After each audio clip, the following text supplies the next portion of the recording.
After a few sluggish weeks, Preacher finally gets back on track in a Grail-heavy episode. Don't change the channel, don't touch that dial. We got it all on UHF. Take off your sneakers.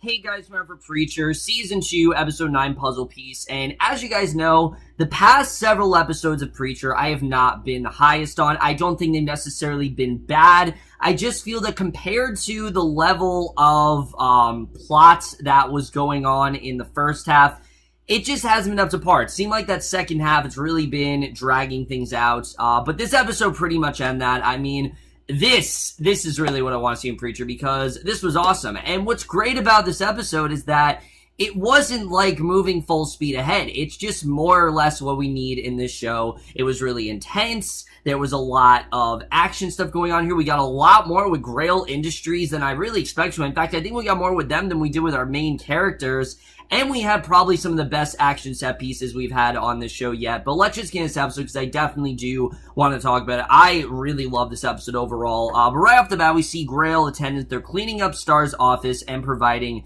new equipment. And they lay out newspapers for him, as well as a file on Jesse. And I love the way that scene's done. Immediately you know they're going after Jesse, and that they know, obviously, the name Jesse Custer. They know who he is very well, and Jesse remembers promising his father that he'll be one of the good guys, says that he prayed for it all. He sits and listens to a voice telling him to let it out, and then checks the internet for sighting of God. And Cassidy comes in and says that Dennis is feeling better and figures that he's going to make it, and they didn't actually need Jesse's help. So that whole thing was kind of pointless, and Jesse says that God is missing, and it's important that they found him because there's chaos without him. And Cassidy then chops up meat for blood while Tulip comes in and tells Jesse not to say it. She puts a package of frozen meat on the bruises on her chest, and I love that she's like, don't say anything to me. I know obviously you don't want me to get involved, but don't say anything, and says it took three from a 44, and she puts down a bundle of money, and Cassie suggests that she give the Hurt Locker a rest. That's just really not a good idea to go in there, and Jesse snaps that they're good. Tulip sarcastically agrees with him. He says that she should get some sleep.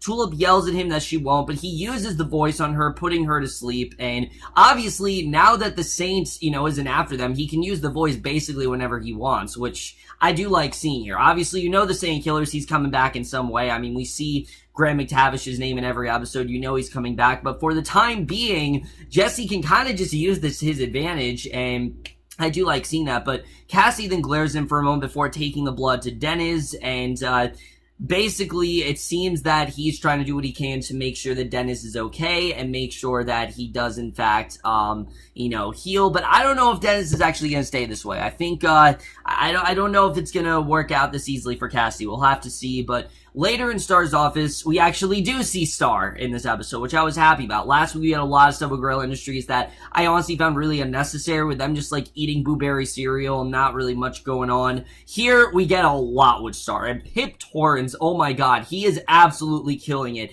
as this character. Look, I love what Graham McTavish has done. I think he's been fantastic, but Pip Torrens right now is honestly rivaling him. He is doing an incredible job as his character, and just so intimidating, so cold and calculating, and I really love what we got within this episode, because Lara shows Star the surveillance video of Jesse using the voice on Tulip, and Star says that he's bored, and he says that he has a date and tells Lara and Hoover to just kill all of them, because, he doesn't want to have to wait it out. He just wants them all dead, and the Grail Squad then prays for God's protection on their holy mission, prepares the movement, and remember, their whole belief system is the idea that they need to protect God, and that anyone else that wants God to themselves can have it. They are the protectors of God, and that's how their whole kind of agenda is. So their actions made a lot of sense in this episode. I actually did like what we got here, and I think because we got that backstory about Grail Industries as a whole, and not only got us to understand Grail Industries very well, but honestly kind of, getting what they're really doing here, and I thought that was definitely interesting the way that was played out here. So basically, they put on their helmet, complete with noise dampeners, and communicate via radios. And using night vision, they break into the building and head up to the second floor. And this was incredibly well done because, like I said, they put on noise dampeners, and pretty much this entire scene, we're seeing it in their perspective. It's very quiet. We're not really hearing a lot. And once they're in position, they break down the apartment door and go in. Cassidy attacks one of them. The others try to subdue him. And again, there's not really a ton of sound. All we hear is just Cassidy gnawing on a few people. But another girl soldier finds Dennis and figures that he's too weak to put up a fight. Jesse then attacks the soldier. He finally pulls off the soldier's helmet, and he uses Genesis to tell the man to kill his friends. And the soldier does so, gunning them down. The last one tries to get through the soldier, Phil, but Phil actually kills him, and as Jesse starts to interrogate Phil, Dennis then leaps on the Grail soldier. He rips out his throats, and again, this is the kind of stuff I love seeing on Preacher. When everyone's working as a team and taking down all these various villains, that's what I really want in the show. And seeing Jesse use the voice, and then Cassidy, doing his thing, and then Dennis as well, doing what he can. I just really love seeing them work as a team. It's the kind of stuff I want to see more of on the show, and I feel like, we're nearing the end here. I think we're definitely going to start seeing more of that, so I definitely enjoyed seeing that. Again, it's not the road trip this season that we were promised, but at least we're getting some really good ass kicking, and that's something I definitely did love seeing. I thought it was just a really cool way this scene was constructed. I haven't really seen a lot of action scenes done in the way this was. This was done in a way where it felt very realistic. It almost felt like real footage, because again, they had those noise dampeners. You really did not hear a lot. But it was so compelling, you really couldn't help but look away. So I think that was incredibly well done. But we then see Star. He goes on a date with the governor's daughter, Sophie, and this is one of the many cringy scenes of the episode. However, Preacher's done this before. They like to go over the top. They like to do things that in other shows would be seen as unjust. I mean, we have Adolf Hitler in this show, and the fact that he's not like the worst thing ever in this show is really interesting. And scenes like this just really show how weird the show is really willing to go. I mean, this was a genuinely very weird scene. She points out that they opened the restaurant just for Star, and her father told her that Star is important. He admits this is probably true, explains that he actually works for the most powerful organization on Earth, of course that being Grail Industries. However, he says that he's been feeling disenchanted lately, and Sophie says that she was like him for once, looking for a sense of purpose because her life felt like it was actually missing one vital piece. And one night she met an 8-year-old boy, Steven,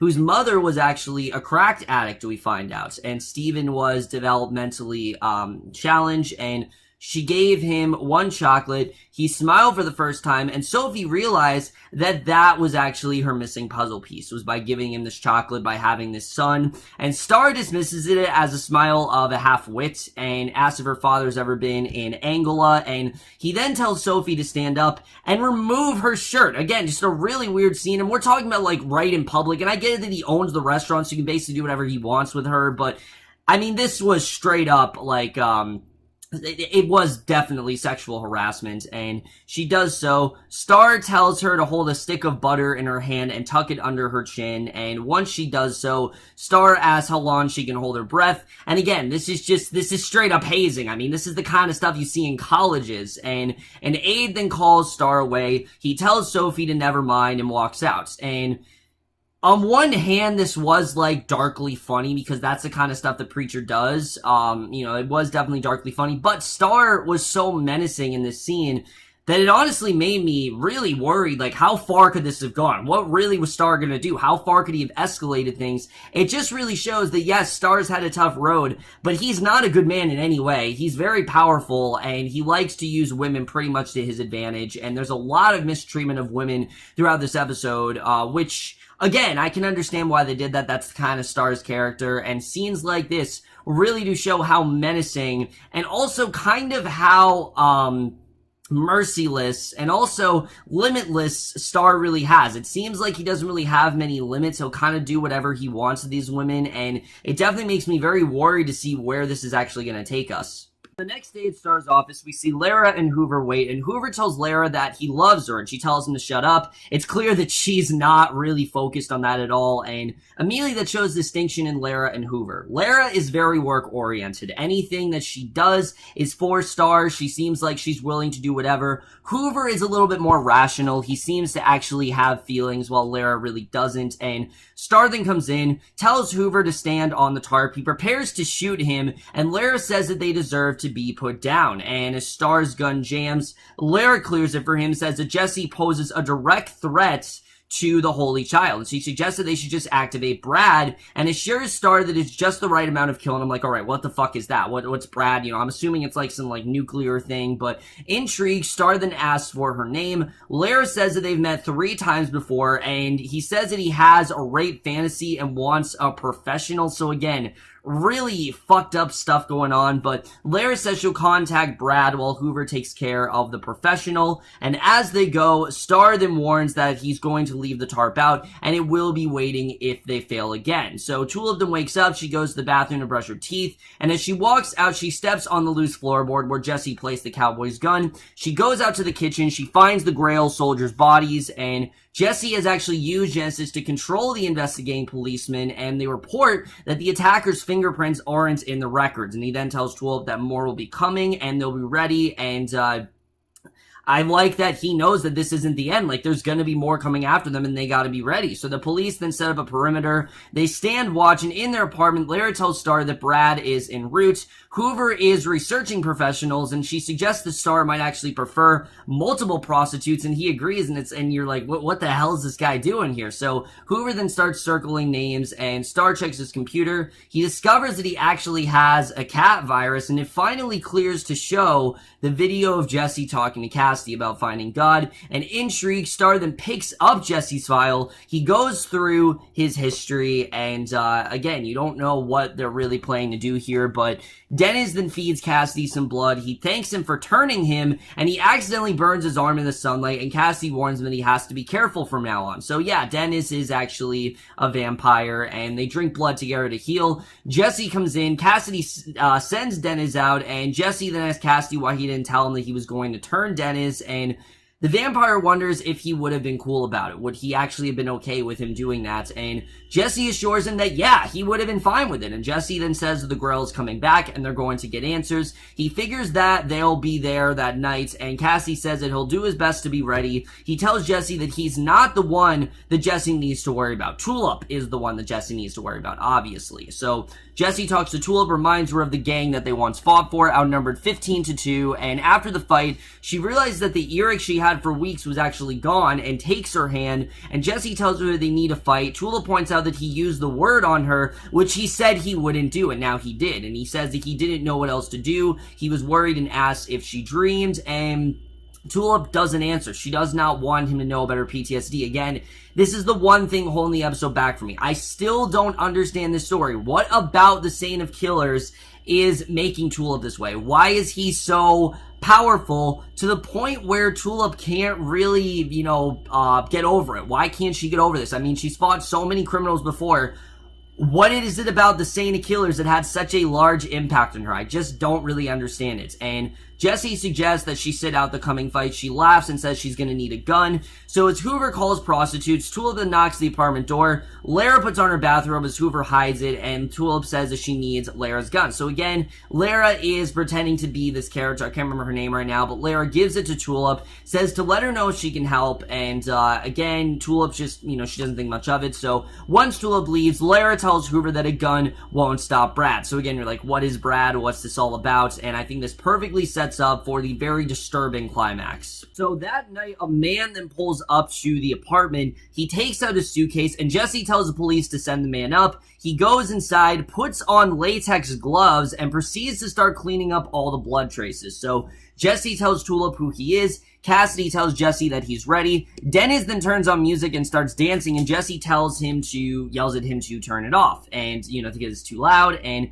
not turn it off, turn it down, actually. And Tulip hears something in the roof, aims her gun at it, but then tells Jesse that it's nothing, and a naked masked man then comes up to one of the police cars. He urinates on it. Again, really strange stuff, but the sergeant gets out to confront him. The man jumps on the sergeant, crushing him. The other officers run over. Jesse yells at Dennis to turn off the music. Dennis then slams the door in his face, and Jesse realizes that the Grail is actually attacking. He tells Cassie that the Grail is there. He goes down the stairs, yelling into the radio that he needs one alive. A gunshot rings out from the apartment, and when Jesse gets back up, he discovers that Tulip actually shot the cleaner in the shoulder. So she insists the cleaner is one of the Grail. He had a gun, and all he had was a spray bottle, and Jesse says that it's okay. So the sergeant radios Jesse to say that it's just a drunk, and they subdued him, and Tulip goes to keep out a lookout, and Jesse tells the officers to bring an ambulance. He then tells Cassie that it's not over, and Cassie sarcastically says that Tulip will be thrilled. So Leia watches on the monitor, smiling. Obviously, everything's going her way.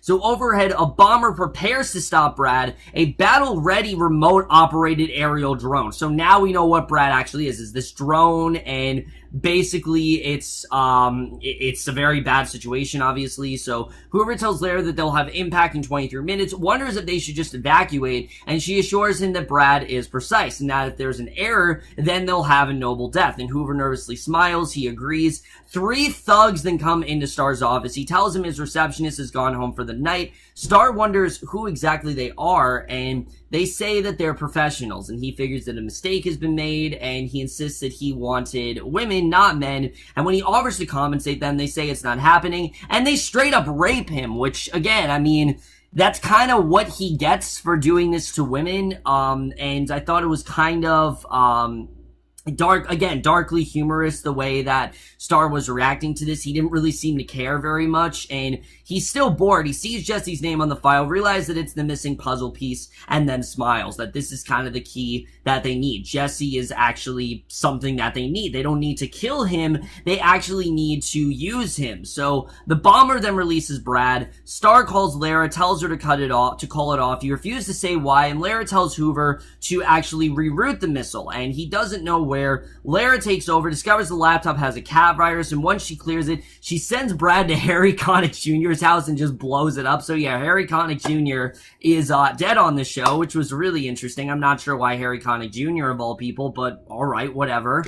But then we cut to 1 week later, and the police then continue to stand guard over the apartment building. Jesse finally tells him to go and forget it ever happened. He goes to a bar and has a drink, and Star then comes in, and he talks about the humpback woman who made his suits. And when Jesse looks around, Star says that he came alone and can help Jesse find God. So you know that somehow Star is going to start manipulating him, and that is how this episode ends. Really good stuff overall. Let's just get into this episode where it's going to take us into the rest of the season. So overall, guys, like I said, this episode was definitely a huge improvement over the last two. There was actually a lot of stuff going down here. Let's first talk about Star and Jesse, because I really love the way this was set up. You have Star, who think, oh, let's just kill them all. They're all expendable. We're not going to let them go after God. But of course, he had no idea what he was getting himself into. This was definitely uncharted territory for Star. He had no idea that Jesse could use the word. He didn't know that Cassie was a vampire. And he also did not know how powerful this dynamic really is. He didn't really understand what he was getting himself into. And that's one of the reasons I love that scene so much. It was constructed, like I said, a first-person shooter game. It was really cool the way they did it. And, I've just never really seen an action scene done like that on television before. It was honestly really cool. I'm sure it's been done in other shows, but I haven't seen something quite like that in a while. It was definitely really cool the way they portrayed that. I think that definitely is very interesting. But now that Star has Jesse where he needs him, what is he really going to do here? Is he going to use Jesse his advantage? Is he going to tell him about Grail Industries? Is he going to steer him wrong? I mean, I don't really know what Star's initial plan is, but he obviously does see something in Jesse that he feels he can use. So I don't know what that really is. We'll have to see what that's really about. I think that definitely is very interesting. And then as far as things go with, Lara, how long is Lara going to be able to keep up the ruse? I mean, obviously, Tulip right now thinks that Lara simply is just a neighbor, and this is someone who's really helping out Tulip. But as we saw in the promo, it seems that Tulip is going to start to figure some things out, and things are going to start to point to, Featherstone not really saying who she is. So I think that definitely is very interesting to see where that's going to go. But you can see how loyal and obedient Featherstone really is. I mean, she's willing to do anything that Star basically tells her to do, and she'll do it. I mean, Star could say, blow up this, and she'll do it. She just doesn't really seem to care. Hoover is more of, like I said, the moral compass, and that's why it's kind of funny, because Star and Featherstone are so over the top, and Hoover's so toned down, and that's something I definitely did enjoy seeing. But Featherstone in general, I think it is interesting the way they're portraying her character. They're giving her these layers that I was not necessarily expecting, and She's a bit one note so far, though. I will definitely say that. Featherstone in general, I think, is a little one note in the sense where it seems that she's just kind of just being subservient to Star, and I want a little bit more layers to her character. I just feel they could be doing a little more with her. Don't get me wrong, Julianne Emery is crushing it in that role. She's doing a fantastic job. It's not her. I just feel they could be doing more with the character as a whole. So I'm sure we're going to get more into that, but we'll have to see. Really, the main thing that bogs this episode down for me, once again, are some of these subplots that I just don't care about. Tulip having PTSD still doesn't make sense to me. What is it about the Saint of Killers that is having this very visceral effect on her? I get it that the Saint of Killers held her hostage. I get it that she saw Cassidy's fingers come off. But she has seen a lot in her day, and this is not the worst thing that she's seen. I doubt that it's the worst thing she's seen. I mean, her and Jesse were criminals in season 1. We had that whole episode where she said she wanted to be a criminal, so I don't get it why this is having such an effect on her. It just seems so out of character for Tulip, and, seeing Tulip kick ass and, shoot the cleaner, that's the Tulip we know and love. Seeing Tulip brood and have this PTSD, that's just not really the Tulip, that I really want to see on the show. I don't buy it. I don't buy that Tulip would be this affected by the PTSD. And the fact that it's still going on, I think is a bit ridiculous. But it's not as ridiculous as Dennis. Dennis is the perfect example of a character that really is overstaying his welcome. I mean, you get this great setup with him and Cassidy, us realizing that Dennis is actually his son, and Cassidy maybe can help him out, which we've had some good scenes here and there, but at this point, they're really just dragging this into the ground. I get it that they want to make Dennis a big part of the show, but he just doesn't really fit in there, honestly. He's not really doing much of anything. He's now a vampire, and Cassidy's changed him. We had that fun, somewhat humorous scene where, he's playing the music too loud, and Cassidy's telling him to turn it off. Yeah, that stuff's fun and all, but it just seems like he's here to give Cassie something to do. And look, I adore Cassie. Joseph Gilgun is phenomenal as this character. He's probably one of the best things about the show, easily. But Dennis, I just feel they're really overstaying his welcome, and I don't really know what the point of him is at this point. I mean, now we know that he's not going to die. What's the point of this character? I don't really see much of a reason to keep Dennis around. I think they should have either killed him off or they should not be there anymore. I don't really see a purpose in that, but the only thing I will say is, yes, this episode did get very over the top, but I do think some things were a bit too much. I mean, the whole thing with the rape and things like that, I just felt was a bit unnecessary. I get it. It was supposed to show that Star is kind of like this heartless villain, and he's just this powerful man that feels he can do anything, but all those scenes, they just felt really unnecessary. I didn't really understand the points of them, really. Again, I get it that Star is this, brutal man who will basically just do whatever, and I get it, there was kind of, again, it was darkly humorous in this way, but at the same time, it was just kind of really hard to watch and really cringy at points, especially the rape scene, the fact that he was enjoying it. I just didn't really understand. I get it. It was, again, I laughed. I thought it was kind of funny, but I just didn't really understand what the point of those scenes really were, to be honest with you. They just kind of seemed like they were there as filler. I didn't think that they were extremely offensive. I thought, Preacher does dark humor really well, but this was just kind of one of those things where I just didn't really know why, if they were really here. Other than that, guys, this for me was easily the best episode we've had since Sokovia. I really did enjoy this episode as a whole, and I'm definitely going to give Preacher Season 2, Episode 9, Puzzle Piece, an A-. So over, guys, for this episode of Preacher. Those guys thought this episode overall, loved your thoughts in it. I really am loving where the show is headed into its final few episodes. We only have 4 episodes left this season, which is pretty crazy, but I'm definitely interested in seeing where we're going to go for the rest of the season. But that's it, my review. Hope you guys enjoy it. We'll see you guys in my next video, which will be for Iron Fist, which I promise you guys I will finish this weekend. I have no choice. Defenders is coming out, so I definitely will finish that, and I will see you guys for that. Okay, bye.